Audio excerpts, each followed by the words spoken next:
এখন আমি একটা পারসেপশন গ্রো করি, পারসেপশন হচ্ছে পতিতা ব্যবসা করতো রিজওয়ানা 2008 সালে, অর্থাৎ সোজা এই বোন এই রিজওয়ানা তিনি তখন লন্ডনে ওই সময় এক সময় পতিতা ব্যবসা করতেন রিজওয়ানা হাসান। যোগ করেন 2008 সালে ইংল্যান্ডে বসবাসের সময় নিজের বাসায় মদের আসর বসাতেন উপদেষ্টা রিজওয়ানা হাসান।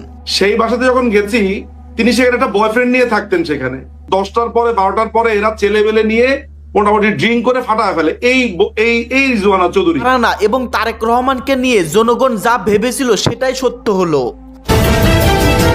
হাউমাউ করে কান্না করতেছেন তারেক রহমানের স্ত্রী জোবাইদা রহমান এবং তার কন্যা জাইমা রহমান। দর্শক আসসালামু আলাইকুম। এই মুহূর্তে যে নিউজটি সোশ্যাল মিডিয়ায় ব্যাপকভাবে আলোড়ন সৃষ্টি করেছে, চলুন আমরা সেই নিউজটি ধৈর্য সহকারে দেখে আসি। পরিচিত আইনজীবী নিঝুম মজুমদার অনলাইনে এক আলোচনায় যোগ দিয়ে উপস্থাপকের প্রশ্নের জবাবে নিঝুম বলেন, একসময় পতিতা ব্যবসা করতেন রিজওয়ানা হাসান। এখন আমি একটা পারসেপশন গ্রো করি, পারসেপশন হচ্ছে পতিতা ব্যবসা করতো রিজওয়ানা। ভালো লাগতেছে শুনতে। একইভাবে ব্যক্তিগত আক্রমণ করে নিঝুম ওই আলোচনায় যোগ করেন 2008 সালে ইংল্যান্ডে বসবাসের সময় নিজের বাসায় মদের আসর বসাতেন উপদেষ্টা রিজওয়ানা হাসান।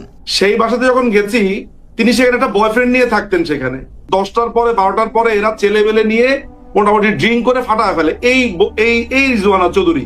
এমনকি সৈয়দা রিজওয়ানা হাসানের স্বামী ব্যবসায়ী আবু বকর সিদ্দিককে নিয়েও ভিত্তিহীন অভিযোগ করেন সমালোচিত এই আইনজীবী। এই লোকটা মানে অর্থাৎ রিজওয়ানার যে হাজবেন্ড, সেই লোকটা টাকাও দেয়নি বিবাহকে ঠিক মতো, ভাড়াও দিত না।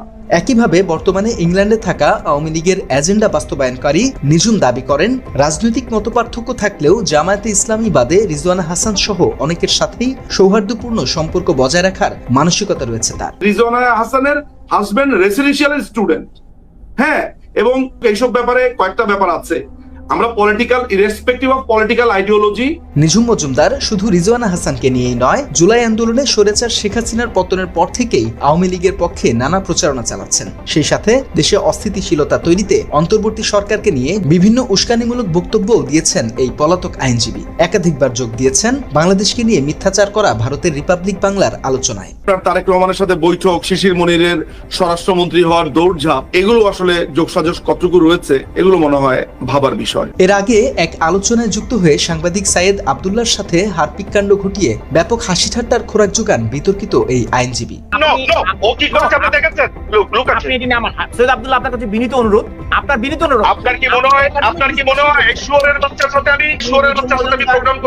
এবার অন্তর্বর্তী সরকারের উপদেষ্টা সৈয়দা রিজওয়ানা হাসানকে ব্যক্তিগতভাবে বাজে আক্রমণ করায় নিঝুম মজুমদারের এক হাত নিয়েছেন নেটিজেনরা। অনেকেই বলছেন, রাজনৈতিকভাবে নানা সমালোচনা থাকলেও কারো ব্যক্তিগত জীবন নিয়ে এমন রুচিহীন মন্তব্য উদ্দেশ্য প্রণোদিত। সেই সাথে দেশের বাইরে থেকে যেসব আওয়ামী লীগের দালাল খ্যাত সাংবাদিক আইনজীবীরা প্রোপাগান্ডা ছড়াচ্ছে, তাদের বিরুদ্ধে দ্রুত কার্যকরী সিদ্ধান্ত নেয়ার দাবি তাদের। আমার এই ভিডিওতে আজকে আমি দেখাবো কিভাবে জামাতে ভোট কাজ চুরি করে, কিভাবে ভোট চুরি করে তারা প্রবাসীদের ভোটগুলা নষ্ট করবে, বিএনপির ভোটগুলা জামাতে নিয়ে যাবে। সম্পূর্ণ ভিডিওটা দেখবেন। আমি এই ভিডিওর মাধ্যমে আজকে উপস্থাপনা করব। 10 জন মানুষও যদি আমার এই ভিডিওটা দেখেন, বিএনপির ভাইয়েরা 10 জনে 10টা শেয়ার করে দিবেন, এটা আপনাদের প্রতি অনুরোধ থাকবে। ওকে, এবার আসেন আমি মূল প্রসেসিং এ যাই। আমার হাতে দুইটা ব্যালট পেপার, একটা ব্যালট পেপার আমার, আরেকটা হচ্ছে আমার এক রুমমেট, এক ছোট ভাইয়ের। Okay fine. মনে করেন এক্সাম্পল, আমি দানের শীষে ভোট দিলাম। দানের শীষে ভোট দেওয়ার পরে আমার এটা আমি এভাবে বাস করলাম। এটা হচ্ছে গণভোটের মধ্যে আমি না ভোট দিলাম, এটা এভাবে বাস করলাম। তারপরে এই যে 3 নাম্বার কাগজটা, এগুলো যারা প্রবাসী আছে তারা বুঝবে কাগজগুলা। তিনোটা আমি যদি ওকে করি, ওকে করার পরে যে একটা সাদা খাম থাকবে সর্বপ্রথম, এই সাদা খামটার ভিতরে মনে করেন যে আমি তিনোটা এটা ঢুকাইলাম। এই যে ঢুকাইলাম, দেখেন এই যে আমি ঢুকাইলাম, ঢুকাই এটা বন্ধ করে দিয়া এই যে একটা হলুদ খাম আছে, হলুদ খামের ভিতরে আমি এটা ঢুকাইলাম। হলুদ খামের ভিতরে ঢুকানোর পরে আমি এটা ডাক বিভাগে যাই এইভাবে রেখে দিলাম। আমার ভোট হয়ে গেছে, এখান থেকে সব ঠিকঠাক।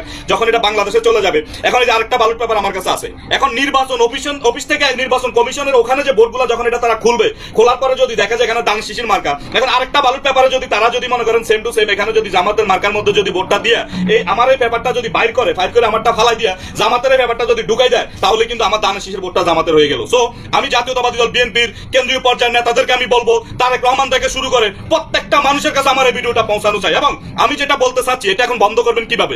যখন আমাদের এই প্রবাসীদের বিশেষ করে ভোটগুলো যখন বাংলাদেশে যাবে, যাওয়ার পরে নির্বাচন কমিশন অফিসে অবশ্যই এগুলা খোলার আগে সেখানে বিএনপির একজন উপস্থিত থাকতে হবে, অথবা বিএনপির একটা টিম সেখানে উপস্থিত থাকবে।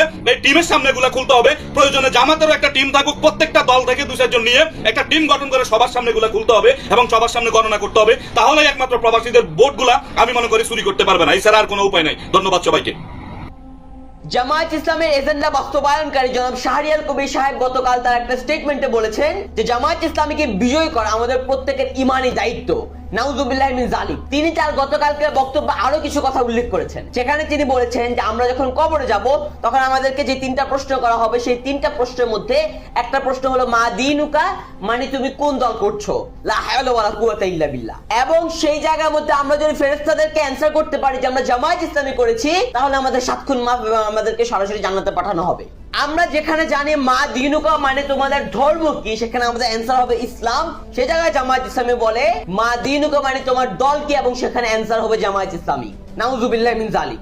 এখন জামায়াতের বিকৃতি শুধুমাত্র মা দিনুকা নিয়ে না, মার রব্বুকা বলতে জামায়াত ইসলামী বুঝে যে তুমি স্বাধীনতা সার্বভৌমত্ব মেনেছো কার, এবং মা দিনুকা মানে তোমার দল কোনটা, এবং সেখানে অ্যানসার হবে জামায়াত ইসলামী। মান হাযার রাজুলুন, আমরা জানি তোমার নবীকে, এবং সে জায়গায় জামায়াত ইসলামী জানে তোমাদের নেতাকে, এবং সেখানে যদি অ্যানসার হয় ডক্টর শফিকুর রহমান, জান্নাতের রাস্তা পুরো ক্লিয়ার।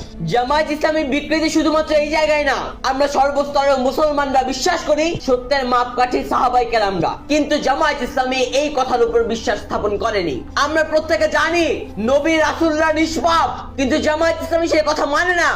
আমরা প্রত্যেকে হযরত উসমান রাদিয়াল্লাহু তাআলা আনহুকে আমাদের পথ প্রদর্শক হিসেবে মানি, কিন্তু জামায়াত ইসলামী বলে হযরত উসমান রাদিয়াল্লাহু তাআলা আনহু নাকি স্বজন প্রীতিবাজ, হযরত উসমান রাদিয়াল্লাহু তাআলা আনহু খেলাফত থেকে পক্ষপাত দুষ্ট। নাউজুবিল্লাহি মিন যালিক। এই জামায়াত ইসলামী হযরত ওমরকে বলে ধর্ষক। এই জামায়াত ইসলামী আওলাদের রাসূল সাইয়্যিদ হোসাইন আহমদ মাদানীকে বলেছেন কাফের।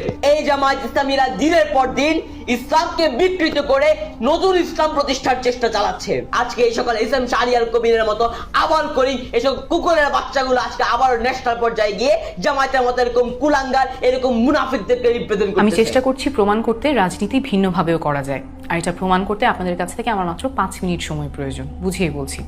আমি শুরু থেকেই বলেছি এই নির্বাচনে আমি কোটি কোটি টাকা খরচ করব না, দেয়ালে দেয়ালে পোস্টার টাঙিয়ে আমার শহর আমি নোংরা করব না, অতিরিক্ত লাউডস্পিকার ব্যবহার করে শব্দ দূষণ করব না, কিংবা শোডাউন করে এলাকাবাসীর ভোগান্তি বাড়াবো না। কারণ এই কাজগুলো আসলে সাধারণ জনগণের সেবার জন্য করা হয় না, বরং এই কাজগুলো সাধারণ জনগণের উপরে নিজের ক্ষমতার দাপট দেখানোর জন্য করা হয়। আর হিসাবটা আসলে খুবই সহজ। একজন প্রার্থী যখন নির্বাচনের আগে কোটি কোটি টাকা খরচ করেন, নির্বাচনের পরে সেই কোটি কোটি টাকা তুলতে দুর্নীতি করা ছাড়া আর কোনো উপায় থাকে না। আর শোডাউনের নামে যেটা করা হয় এটা কারো অজানা না। একজন প্রার্থী 500-1000 টাকা ভাড়া করে মানুষ আনেন, এতে হয়তো শক্তিমত্তা দেখানো যায়, কিন্তু আসলে এটা শক্তির প্রদর্শনী না, বরং অপচয়ের প্রদর্শনী। কারণ মাত্র কয়েক ঘন্টা শোডাউনের জন্য যখন কোটি টাকা খরচ করা হয়, সেই কোটি টাকা তুলতে আবার সাধারণ জনগণের উপরেই দুর্নীতির বোঝা চাপানো হয়। এখন প্রশ্ন হচ্ছে, এসব করা ছাড়া কি বাংলাদেশের রাজনীতি করা সম্ভব? দর্শক, এরকম আরো নতুন নতুন ভিডিও পেতে চ্যানেলটি সাবস্ক্রাইব করে পাশে থাকবেন। ধন্যবাদ। আসসালামু আলাইকুম।